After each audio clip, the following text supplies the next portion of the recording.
अऊज़ु बिल्लाहि मिनश शैतानिर रजीम बिस्मिल्लाहिर रहमानिर रहीम इन्ना रब्बकुमुल्लाहुल्लज़ी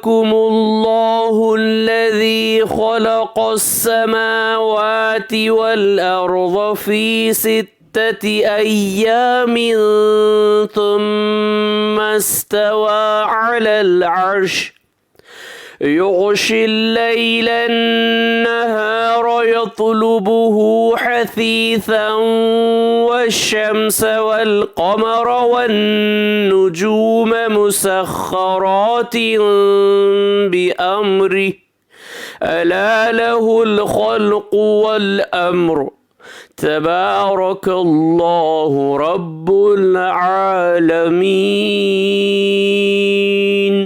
सूरह आराफ आयत नंबर 54। बेशक तुम्हारा रब अल्लाह ही है जिसने सब आसमानों और ज़मीन को 6 रोज़ में पैदा किया, फिर अर्श पर कायम हुआ। वो शब से दिन को ऐसे तौर पर छिपा देता है कि वो शब उस दिन को जल्दी से आ लेती है, और सूरज और चाँद और दूसरे सितारों को पैदा किया ऐसे तौर पर कि सब उसके हुक्म के ताबे है। याद रखो कि अल्लाह ही के लिए ख़ास है खालिक होना और हाकिम होना, बड़ी खूबियों से भरा हुआ है अल्लाह जो तमाम आलम का परवरदिगार है। सदक़ल्लाहुल अज़ीम। अल्लाह अज़मत वाले ने सच फरमाया।